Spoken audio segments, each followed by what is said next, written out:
ao 28. Mateus 16, 21 ao 28. Jesus prediz sua morte e ressurreição. Desde esse tempo, começou Jesus a mostrar aos seus discípulos que era necessário seguir para Jerusalém e sofrer muitas coisas dos anciãos, dos principais sacerdotes e dos escribas, ser morto e ressuscitado no terceiro dia. E Pedro, chamando-o à parte, começou a reprová-lo, dizendo: tem compaixão de ti, Senhor. Isso de modo algum te acontecerá. Mas Jesus, voltando-se, disse a Pedro: arreda-te, Satanás. Tu és para mim pedra de tropeço, porque não cogita das coisas de Deus, e sim dos homens. Então, disse Jesus aos seus discípulos: se alguém quer vir após mim, a si mesmo se negue, tome a sua cruz e siga-me. Porquanto quem quiser salvar a sua vida, perdê-la-á. E quem perder a vida por minha causa, achá-la-á. Pois que aproveita o homem ganhar o mundo inteiro e perder a sua alma? O que dará o homem em troca de sua alma? Porque o Filho do Homem é divina glória de seu Pai, com os seus santos anjos, e então retribuirá a cada um conforme as suas obras. Em verdade, vos digo que alguns há, os que aqui se encontram, que de maneira nenhuma passará pela morte, até que vejam vir o Filho do Homem no seu reino. Amém? Amém. Como o Júlio já orou, nós vamos falar sobre o seguinte tema: é necessário sofrer. Ixi, vai ser pesado hoje. É necessário sofrer. A expressão está no 21. Na sequência, anteriormente, Jesus perguntou o que é que o povo está dizendo a respeito dele. E aí falaram vários profetas que possivelmente tinham ressuscitados. E os discípulos, através de Pedro, disse que Jesus é o Cristo, o Filho do Deus vivo. Muito bem. A partir, então, desse momento, dessa afirmação de Pedro, Jesus passou a ensinar aos discípulos essa verdade do 21. Era necessário seguir para Jerusalém e sofrer muitas coisas dos anciãos, dos principais sacerdotes, dos escribas, ser morto e ressuscitado ao terceiro dia. Então, não tinha como Jesus fugir daquele sofrimento redentivo, porque para redimir o homem ele tinha de sofrer, ele precisava morrer. Quando Pedro reagiu a essa declaração, disse: não, Senhor, que nada, isso não vai acontecer. Dá um jeito, em outra linguagem, fuja, se desvie, não vá para Jerusalém e acabou, não vai ter sofrimento. Ele então rebateu a Pedro, repreendendo Pedro. Pedro, no momento, foi usado pelo inimigo, nós vamos ver. E ele, então, passa a dizer que quem vai segui-lo vai sofrer também. Por isso que eu estou usando a expressão. É necessário sofrer. Em primeiro momento, para Cristo. Mas depois ele diz: vocês também vão sofrer por causa do meu nome. O sofrimento do cristão é inevitável por causa da queda e suas consequências. Depois que o mundo caiu, não tem como o homem de Deus e a mulher de Deus não passar pelo vale da sombra e da morte. Nós não estamos mais no paraíso. Pelo contrário, nós fomos banidos do paraíso. Depois que Adão ouviu a voz da mulher e comeu, Deus amaldiçoou o homem e diz assim: visto que atendeste à voz de tua mulher e comeste da árvore que te ordenara não comesses, maldita é a terra por tua causa. A terra está amaldiçoada pelos nossos atos. Então, tudo que vocês estão vendo, esse temporal, por exemplo, que se abateu sobre Petrópolis, também aqui no Nordeste, não é? E outros eventos, é por causa do pecado que o homem cometeu no Éden. Ele diz: ela produzirá também cardos e abrolhos, e tu comerás a erva do campo. O Senhor Deus, por isso, o lançou fora do jardim, do paraíso, tirou daquele lugar agradável e especial, diz: agora vá lavrar a terra. Agora você vai, com o suor do rosto, ganhar o seu sustento, vai ser com muito sofrimento. Nós não temos mais um corpo imortal, mas um corpo sujeito à decomposição. É por isso que a dor de disco, é por isso que há dramas variados aqui na congregação, cada um sabe a sua dor, não conta para mim, conta para o Vicente, né? As dores que a gente tem, eu também tenho e preciso estar fazendo tratamentos, né, diversos. Diz assim: pois será assim quando os mortos ressuscitarem, quando o corpo é sepultado, é um corpo mortal. Mas quando for ressuscitado, será imortal. Quando ele é sepultado, é feio e fraco, mas quando for ressuscitado, será bonito e forte. Hoje, nós temos essa debilidade. Então, como é que vai parar de sofrer? Vamos sofrer pela debilidade do corpo, pela terra amaldiçoada. Nós não temos uma natureza pura, mas uma natureza pecaminosa. E por isso também sofremos. Que se conclui? Temos nós qualquer vantagem? Não, de forma nenhuma. Pois já temos demonstrado que todos, judeus como gregos, estão debaixo do pecado, como está escrito: não há um justo, nenhum sequer, não há ninguém que entenda, não há quem busque a Deus. Todos se extraviaram, a uma se fizeram inúteis, não há quem faça o bem, não há nenhum sequer. A garganta deles é sepulcro aberto, com a língua urro de engano, veneno de víbora está nos seus lábios, a boca eles a têm cheia de maldição e amargura, são os pés velozes para derramar sangue. Ele descreve a nossa condição depois da queda. Somos perversos, somos maus. Então, é impossível o homem de Deus, a mulher de Deus, não sofrer, porque ele faz parte da raça caída, mesmo redimidos. O sofrimento do cristão é inevitável, mesmo levando uma vida de santidade. Porque, reparem, desde esse tempo começou Jesus a mostrar aos seus discípulos que lhe era necessário seguir para Jerusalém e sofrer. Mas quem que está falando isso? Jesus. E quem é Jesus? O Santo de Deus. Aquele que não tinha pecado nenhum. Mas diz que ele, que não tinha pecado nenhum, tinha que sofrer. Porque na nossa mente é o seguinte: se eu for santo, eu não vou sofrer. A ideia que nós concebemos é que uma pessoa que anda próximo de Deus não tem sofrimento nesta vida, pois isso não é verdade. Quem mais andou perto do Pai do que o Senhor Jesus? Ele era chamado homem de dores. A vida santa, pelo contrário, pode nos empurrar para o sofrimento. Ser santo neste mundo caído vai gerar muita dor em nós, como diz o apóstolo Paulo.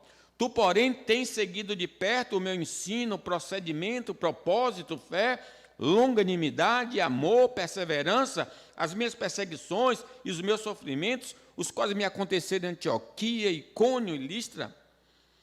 Que variadas perseguições tenho suportado? De todas, entretanto, me livrou o Senhor. Ora, todos quantos querem viver piedosamente em Cristo Jesus serão perseguidos. Veja que a piedade atrai dificuldade, atrai dor. A vida santa não é sinônimo de isenção no presente das dificuldades. Olhe para a vida de Jó. Homem sincero, temente a Deus e que se desviava do mal. E o que desabou sobre a vida dele. Por isso, Tiago diz: tomai por modelo no sofrimento e na paciência os profetas. Inclui todos os grandes personagens do Velho Testamento, os quais falaram em nome do Senhor. Eis que temos por felizes os que perseveram firmes.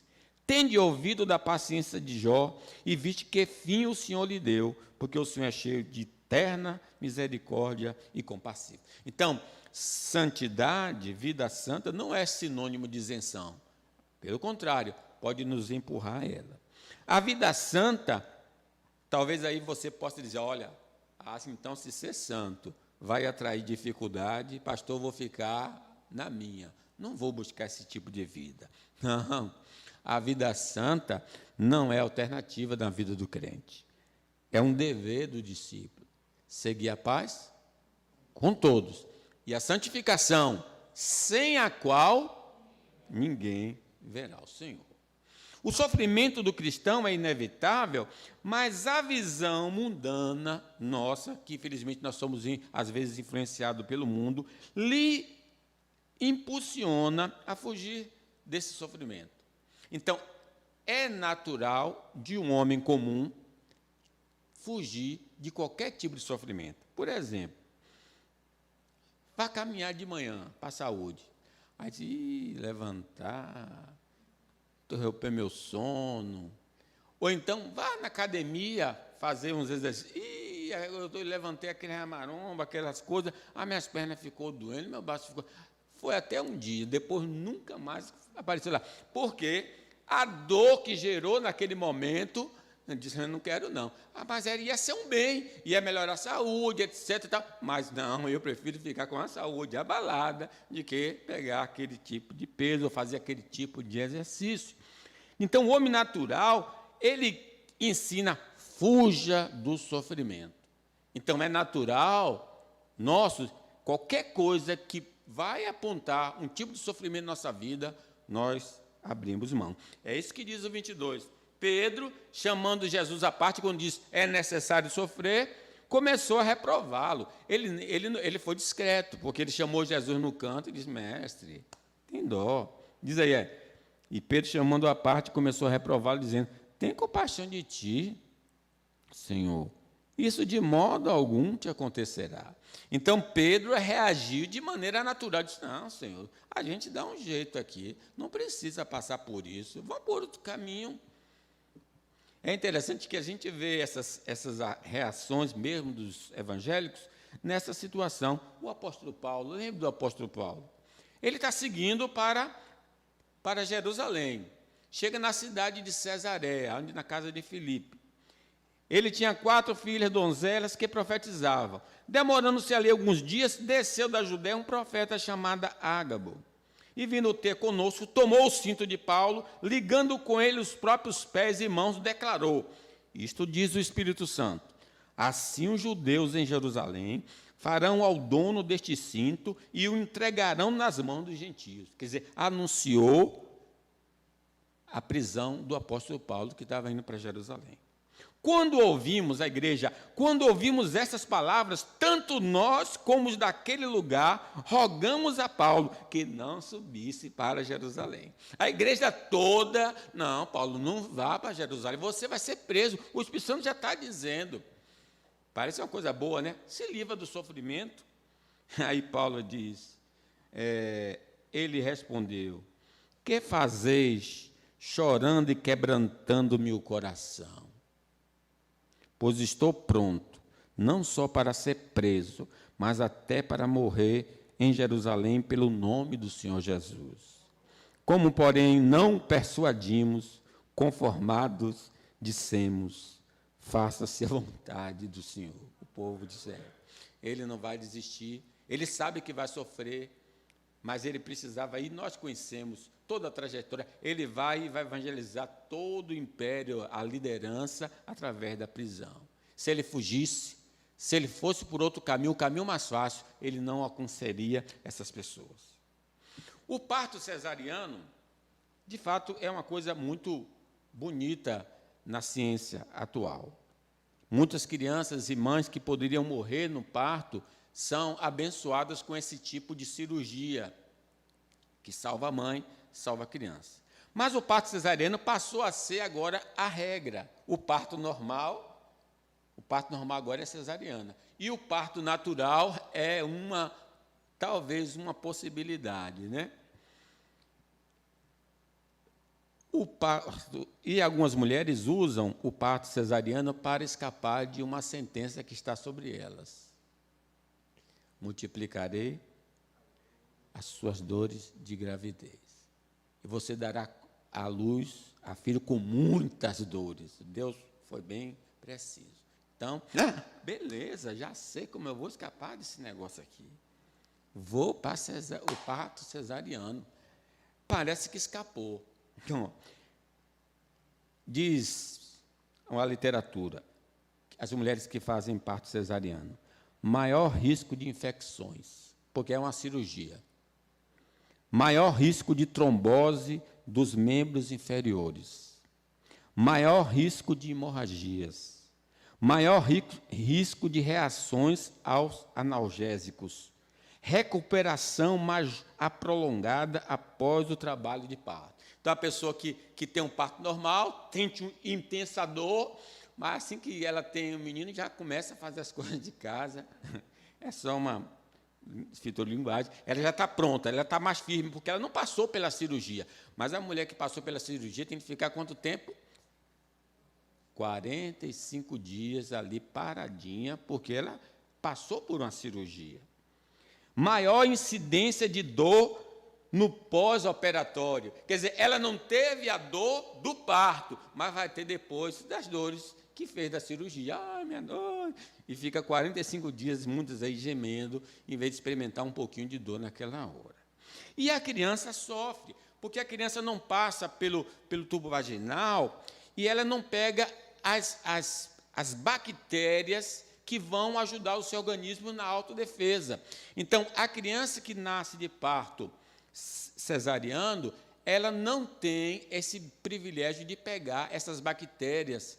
Então, ela vai ter problema mais de saúde do que a criança que nasceu de parto natural. Vejam que prejuízo a pessoa tem fugindo do quê? Do sofrimento. Quantos fogem do dentista? Está doendo o dente, mas quando sabe que vai passar naquela máquina, naquele negócio ali, fica sempre tapeando, toma um analgésico e não quer resolver aquilo que está causando a dor e pode até haver uma complicação. O sofrimento do cristão, fiquem sabendo, aperfeiçoa o seu caráter. Nós já vimos isso aqui em Tiago. Meus irmãos, tende por motivo de toda alegria o passardes por várias provações, sabendo que a aprovação da vossa fé, uma vez confirmada, produz perseverança. Ora, a perseverança deve ter ação completa, para que sejais perfeitos e íntegros, em nada deficientes. O sofrimento do cristão lhe faz identificar com os santos. Quando você sofre, você está se identificando com os crentes do passado, que sofreram também. Sede sóbrios e vigilantes, diz Pedro. O diabo, vosso adversário, anda de derredor como leão que ruge, procurando alguém para devorar. Resistir-lhe firme na fé, certo de que sofrimentos iguais aos vossos estão se cumprindo na vossa irmandade espalhada pelo mundo. Então, o sofrimento que chega a mim e a você por causa da nossa relação com Cristo, nos identifica com o povo do Senhor. O sofrimento do cristão confirma seu galardão, ou melhor, grande galardão.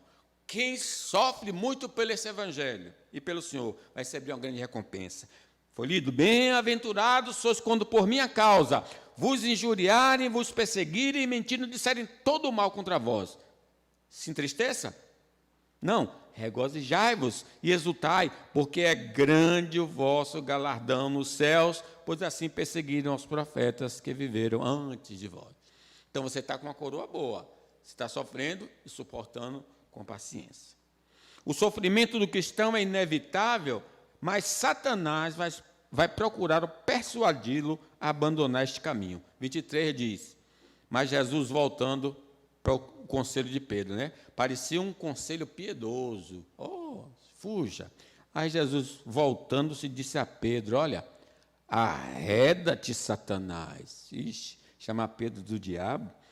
Sim, tu és para mim pedra de tropeço, porque não cogita das coisas de Deus, e sim dos homens. O mesmo Pedro que se deixou influenciar pelo Espírito Santo para falar que Jesus é o Cristo, agora se deixou influenciar por quem?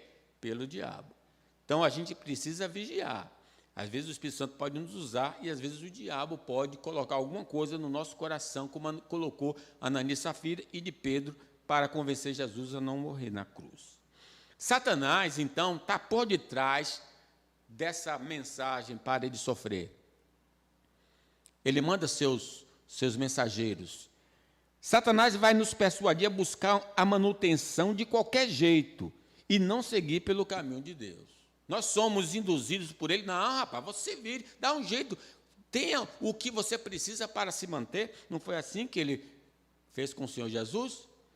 O Espírito o levou para o deserto para ser tentado pelo diabo. E naquele período ele devia guardar a providência divina.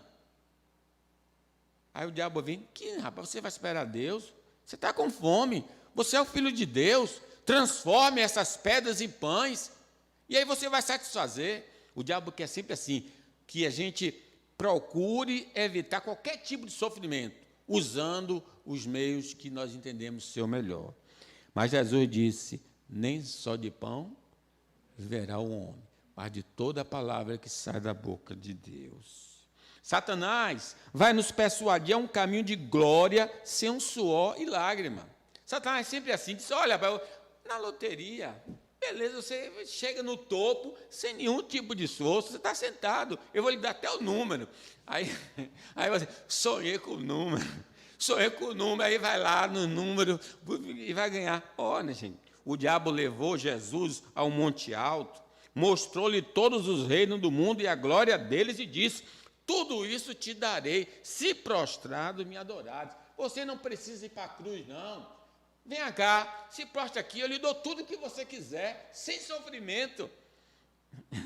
Jesus disse, retira-te, Satanás, porque está escrito, ao Senhor teu Deus adorarás e só a Ele darás culto. Não, eu não quero chegar a qualquer fama por qualquer preço, não. Eu quero obedecer a Deus acima de tudo, ainda que traga dificuldades para mim. Satanás vai nos persuadir a um caminho de salvação sem a necessidade de confissão doutrinária, bíblica e ética liberal. Satanás até gosta que as pessoas venham para a igreja, desde que não sigam a doutrina correta, nem vivam corretamente. Ele enche a igreja. O Espírito afirma expressamente que nos últimos tempos alguns vão se desviar da fé por obedecerem a espíritos enganadores e a ensinos de demônios.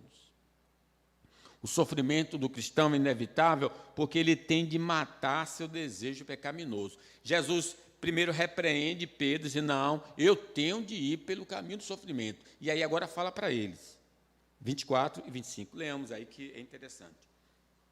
Então, disse Jesus a seus discípulos, se alguém quer vir após mim, a si mesmo se negue, tome a sua cruz e siga-me, porquanto quem quiser salvar a sua vida, perdê-la-á. E quem perder a vida por minha causa, achá-la. Então, diante da ameaça, aí eu quero dizer, eu vou fugir. Ele diz, olha, se você fugir, se você me negar, não tem parte comigo. Então, em primeiro lugar, o sofrimento, então, aqui é inevitável, porque ele tem de matar seu desejo pecaminoso. Ele diz, se alguém quer ser meu discípulo, a si mesmo se negue. É muito difícil e é doloroso fazer isso. Nós temos a natureza pecaminosa em nós. Ele está dizendo, olha, não satisfaça a natureza pecaminosa. A santificação, então, envolve negar alimento que nutre o velho homem, e isso vai produzir conflito interior. A internet, né, tenta nos estimular a assistir alguma coisa que é proibitiva, fica, não tem nada não, só vai ter um conhecimento, mas é para nutrir a velha natureza. E aí você fica naquele conflito. Lembra aqueles desenhos que tem o diabinho e tem um anjo, né? O anjo, de nada, rapaz, não fica vendo isso não, você vai se contaminar. Cara, de ser besta, vai, veja um pouquinho. Então, aquele conflito, nós temos o conflito entre o espírito e a carne. Então, para matar isso aqui, é coisa difícil. Desfazer e morrer a vossa natureza terrena. Prostituição, impureza, paixão lasciva, desejo maligno e avareza, que é a idolatria. Por estas coisas é que vem a ira de Deus sobre os filhos da desobediência. Ora, nessas mesmas coisas andaste vós também no outro tempo, quando vivias nela. Agora, porém, despojai-vos igualmente de tudo isso: ira, indignação, maldade, maledicência, linguagem obscena do vosso falar. Então, esse mortificar é complicado, é doloroso. Você não nutrir, por exemplo, se nós temos dificuldade pela internet de ver coisas que não convêm, você diz, eu não vou usar o celular. Dá uma dor de cabeça. Tudo você corre, precisa do celular. Alguma coisa precisa ser usado o celular. Mas você tem de matar, nós temos de matar a natureza velha para não nutri-la. A santidade envolve alimentar o novo homem, e isso afetará seu paladar. É interessante, a gente só gosta de comer porcaria. Aí o médico vai e diz assim, olha, a sua dieta agora é assim, assim, assim. Essa dieta do médico não tem gosto de nada. Algum dia não tem sal, não tem tempero, diz que é ruim. Mas aquela dieta vai lhe dar saúde. Mas até o paladar se acostumar é um sofrimento, né? Alguém que está aí, né, nesse tipo de caminho sabe. Portanto, se foste ressuscitado juntamente com Cristo, buscar as coisas lá do alto, onde Cristo vive assentado à direita de Deus, pensar nas coisas lá do céu, não as que são aqui da terra, porque morrestes, e a vossa vida está oculta juntamente com Cristo. Então, buscar coisas de Deus é difícil, e deixar as coisas da carne também é difícil. Aí haverá um embate, haverá muito sofrimento. A santificação, então, é uma obra divina, é Deus que nos santifica, mas tem a participação humana. O homem tem de tirar a pedra. O Senhor ressuscita os mortos, mas nós devemos remover as pedras, né? O sofrimento do cristão é inevitável, porque seguir a Jesus vai lhe trazer oposição neste mundo. Ele diz, se alguém quer vir após mim, negue a si mesmo, e diz mais, tome o quê? A sua cruz. A cruz agora é as dificuldades que o mundo impõe sobre nós. O que dera Jesus em Jerusalém? A cruz. A cruz significa a oposição deste mundo. Este mundo jaz no maligno, está morto no delito do pecado. Então, ele está em oposição a Deus, em oposição aos santos e em oposição a nós. A sociedade caída vai nos ridicularizar. Jesus disse, tome a sua cruz. Porque, olha, a gente quer escapar do sofrimento. Então, para não ser ridicularizado, o que é que a gente faz? A gente vira 0007 de Jesus. Eu sou de Jesus na igreja, eu sou de Jesus em casa, mas eu não sou de Jesus na rua. Ninguém pode saber que eu sou de Jesus. Então, eu sou secreto. Mas por que eu faço isso naturalmente, do homem natural? Para escapar da vergonha do Evangelho. Porque o Evangelho vai nos colocar em situações embaraçosas. Diz a palavra, santificar a Cristo como Senhor em vosso coração, estando sempre preparados para responder a todo aquele que vos pedir a razão da esperança que é em vós, fazendo, todavia, com mansidão e temor, com boa consciência, de modo que naquilo que falam contra vós outros, fiquem envergonhados os que difamam o vosso bom procedimento. Eles falam mal de nós. E é complicado quando a gente está vendo que o pessoal está falando mal de nós e se manifestar ali, vai ficar complicado, né? A sociedade caída vai nos perseguir. Saulo é o exemplo disso. Saulo consentia na morte de Estevão, e naquele dia levantou-se grande perseguição contra a igreja de Jerusalém, e todos, exceto os apóstolos, foram dispersos pelas regiões da Judéia e Samaria. A sociedade caída vai nos prender, torturar e matar. As igrejas perseguidas são a demonstração viva do que nós estamos aqui falando. Mas, irmãos, ele diz: tome a sua cruz. Mas será que a gente não está fugindo da cruz? Dando um jeitinho, um consentimento, uma negação silenciosa? Pedro fez isso. Pedro, quando se viu apertado diante de um empregado, disse: você é discípulo dele. Ora, se ele declara ser discípulo de Jesus, ele poderia ter a morte junto com o seu mestre. Ele disse: não conheço. Poxa, ele disse isso. Não conheço ele. Depois, mais à frente, alguém perguntou: não, você é discípulo dele porque a sua voz, você é galileu, você é do interior, você é discípulo dele. Ele disse: eu não conheço esse homem, não sei quem ele é. Depois, mais à frente, alguém disse: não, eu te vi lá no jardim.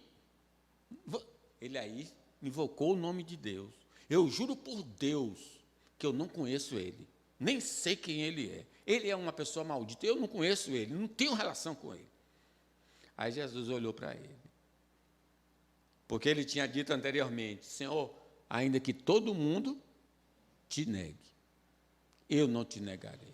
E Jesus disse para ele: olha, antes que o galo cante, você me negará 3 vezes. Todo mundo realmente abandonou Jesus, mas ninguém teve a audácia de dizer assim: eu não conheço Jesus. Mas Pedro disse 3 vezes: eu não conheço Jesus. Tomemos cuidado. Naquele momento, Pedro não quis mais a cruz. Disse: essa cruz eu não vou levar, não. Nós somos convidados a levar a cruz. O sofrimento do cristão é inevitável, porque seguir a Jesus deve ser um hábito e não um momento esporádico. Ele diz: se alguém quer vir após mim, a si mesmo se negue, tome a sua cruz e siga-me. Não é só pontual, não é só de carnavalzinho, em eventos. Não, você deve ser seguidor, nós devemos ser seguidores de Jesus em todo o tempo. Como diz Sadraque, Mesaque e Abednego. Não, nós não servimos seus deuses. Se Deus quiser, Ele nos livrará da tua mão e da fornalha. Mas nós vamos seguir o nosso Deus. A relação com Cristo é semelhante a um casamento. É um compromisso de vida. No batismo, eu me uni a Jesus. E eu preciso ser fiel até a morte. A infidelidade, então, é base para o divórcio. Se eu não sou fiel ao Senhor Jesus Cristo, o meu compromisso não é contínuo, então eu estou adulterando, e se estou adulterando, o Senhor diz: olha, eu porém vos digo, quem repudiar a sua mulher, não sendo por causa de relações sexuais ilícitas, e casar com outra, comete adultério. O adultério, o divórcio permitido é pela infidelidade. Então, se eu sou infiel, Jesus chega lá no diante do Pai: Pai, estou me desligando de fulano de tal, porque ele não é fiel a mim. Nós precisamos ser fiel até a morte, e dar-te-ei a coroa da vida. Porém, mas, pastor, Pedro não cometeu infidelidade? Sim. Ele foi infiel e Jesus podia chegar lá diante do Pai e dizer. Mas, se vocês lembrarem da conversa antes, mesmo ele falando que Pedro ia negar, ele disse: Pedro, Satanás pediu para lhe provar. E eu roguei por você para que a sua fé não desfalecesse. E diz o texto sagrado que quando Jesus olhou para Pedro, Pedro saiu e chorou o quê? Amargamente. Ele ficou arrependido do que ele fez. E quando Jesus ressuscitou, ele deu a seguinte mensagem: dizei aos meus irmãos e a Pedro que eu estou indo para... Era uma cidade, agora fugiu o nome. Estou indo para um lugar que ele tinha combinado. Quer dizer, ele mandou um recado para Pedro: pode ir, Pedro, que eu quero te receber. E vocês conhecem aquela conversa de Pedro, né? Pedro, você me ama? Sim, eu te amo, Senhor. Pedro, você me ama? Sim, eu te amo, o senhor sabe. Pedro, você me ama? Aí Pedro desabou e disse, olha, Senhor, o senhor sabe de todas as coisas. O senhor sabe que eu te amo. Então, se eu fraquejei, se eu fui infiel ao Senhor, se confessarmos nossos pecados, Ele é fiel e justo para nos perdoar e nos purificar de toda a injustiça. O sofrimento do cristão é inevitável, mas a recompensa é eterna para aquele que não fugir das adversidades do discipulado. Porquanto, 25, quem quiser salvar a sua vida, perdê-la. E quem perder a vida por minha causa, achá-la. Pois que aproveita o homem se ganhar o mundo inteiro e perder a sua alma? Ou que dará o homem em troca da sua alma? Porque o Filho do Homem há de vir na glória do seu Pai, com seus anjos, e então retribuirá cada um conforme as suas obras. Louvado seja Deus. O sofrimento é inevitável, mas o galardão é real, é verdadeiro. Ele vai nos retribuir, Ele vai nos recompensar. E a fidelidade em meio às dificuldades é sinônimo de grande recompensa. Se você está sendo fiel ao Senhor, mesmo na dificuldade, é sinal que você tem uma recompensa grande. E aí é lido, falou no Apocalipse, o 5º selo. Debaixo do altar, vi as almas daqueles que tinham sido mortos por causa da palavra de Deus, tinham sido mortos por causa da palavra de Deus e por causa do testemunho que sustentavam. Clamavam em grande voz, dizendo, até quando, soberano Senhor, santo e verdadeiro, não julgas nem vingas o nosso sangue dos que habitam sobre a terra? Então a cada um deles foi dada uma vestidura branca.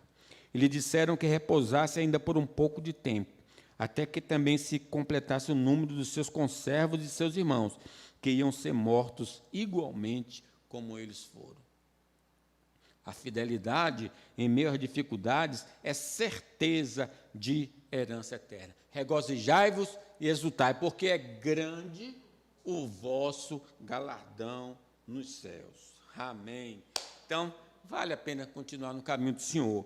O sofrimento do cristão é inevitável, mas haverá crentes vivos no retorno de Cristo. Porque a gente vê, poxa, a igreja passando por esse turbilhão de dificuldades, será que vai ter crente ainda nessa terra? Olha, as portas do inferno não vão prevalecer contra a igreja, contra os santos. E aqui Jesus disse, olha, em verdade vos digo que alguns há, dos que aqui se encontram na terra, que de maneira nenhuma passarão pela morte, até que veja ou vi o Filho do Homem no seu reino. Ele não estava se referindo àquelas pessoas ali, ele está se referindo aos crentes que ficariam na terra. Quer dizer, quando Jesus voltar, a igreja vai estar aqui fiel. Diz a palavra de Deus, ou melhor, os princípios. O sofrimento não vai aniquilar os santos da face da terra. O sofrimento vai ser abreviado para a conservação dos santos. Ele diz que a grande tribulação virá, e por causa dos crentes, dos eleitos, essa tribulação vai ser abreviada, porque senão, nenhuma alma seria salva. O sofrimento será extinto eternamente, porque ele enxugará dos nossos olhos toda a lágrima. Meus queridos irmãos, é necessário sofrer, mas maior o que está em nós do que o que está no mundo. Ser fiel até a morte e dar-te a coroa da vida. Amém.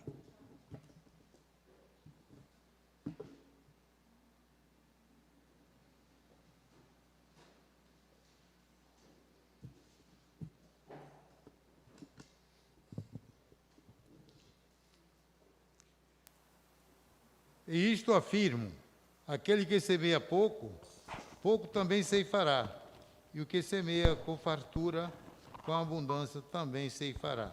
Cada um contribua segundo tiver proposto no coração, não com tristeza ou por necessidade, porque Deus ama a quem dá com alegria. Convido a igreja a se colocar de pé.